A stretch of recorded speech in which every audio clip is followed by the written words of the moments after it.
A ceasefire between Israel and Palestinian militants in the Gaza Strip appears to be holding. The Egypt-brokered truce followed 3 days of violence, with Israel targeting the Palestinian Islamic Jihad, PIJ, and militants firing rockets into Israel. At least 44 Palestinians died in the most serious flare-up since an 11-day conflict in May 2021. On Monday, Israel began lifting its blockade of the Strip, allowing the first fuel tankers to enter. The latest violence began with attacks by Israel on sites in the Gaza Strip. Its military saying that it was in response to threats from the militant group. It followed days of tensions after Israel arrested a senior PIJ member in the occupied West Bank. By Sunday evening, the Palestinian Health Ministry said that 15 children had been confirmed among the 44 deaths recorded. Gaza's health ministry has blamed Israeli aggression for the deaths of Palestinians and for the more than 300 people wounded. Israel, for its part, says it hit 170 PIJ targets during the operation, codenamed Breaking Dawn, killing several high-ranking PIJ members and destroying tunnels and weapons storage sites. A spokesman for the Israel Defense Forces, IDF, said they had been informed about 35 Palestinian deaths. 11 of them were uninvolved civilian casualties, including the wives of the terror group's commanders in the south, victims of the IDF attacks. Another 15 civilians were killed by PIJ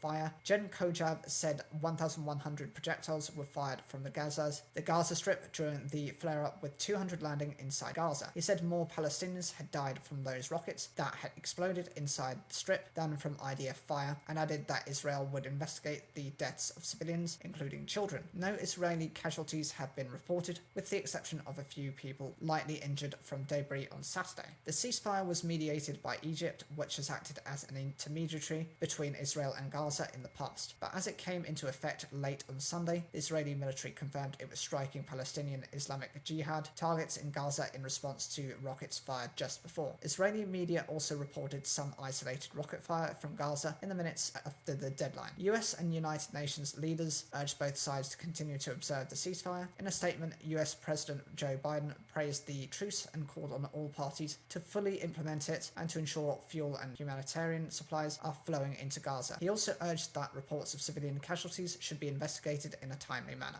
Concerns over the humanitarian situation in Gaza, where health officials warned that hospitals only had enough fuel to run generators for another 2 days, led to the ceasefire deal being agreed. So in terms of the basics of the Gaza Strip, it's home to about 2 million people. It's one of the most densely populated areas in the world. It is run by the militant Islamist group Hamas, with rival Palestinian Authority, recognized internationally as representing all Palestinians, governing part of the West Bank. And the Palestinian Islamic Jihad, one of several militant groups operating in Gaza, cooperates with Hamas, but also maintains its own independence. As the truce held, restrictions on Gaza began to be lifted. Humanitarian aid started arriving as the major crossings into the Strip closed 6 days ago were reopened, Israel said. They would return to full routine, subject to calm in the area, a statement mentioned. The latest conflict closely follows Israel's arrest of Bassem Saadi, reported to be the head of PIJ in the West Bank a week ago. He was held in the Jenin area as part of a series of arrest operations after a wave of attacks by Israeli Arabs and Palestinians that left 17 Israelis and 2 Ukrainians dead. 2 of the attackers came from the Jenin district. Large crowds gathered on Sunday for the funerals of those killed in strikes on Rafah in the south of the territory. These included senior PIJ commander Khaled Mansour, the second top militant to have died. Demonstrations in support of Gaza have also been held in the West Bank city of Nablus. PIJ, which is one of the strongest militant groups operating in Gaza, is backed by Iran and has its headquarters in the Syrian capital Damascus. It has been responsible for many attacks, including rocket fire and shootings against Israel. In November 2019, Israel and PIJ fought a 5-day conflict following the killing by Israel of a PIJ commander who Israel said had been planning an imminent attack. The violence left 34 Palestinians dead and 111 injured, while 63 Israelis needed medical treatment. Israel said 25 of the Palestinians killed were militants, including those hit while preparing to launch rockets.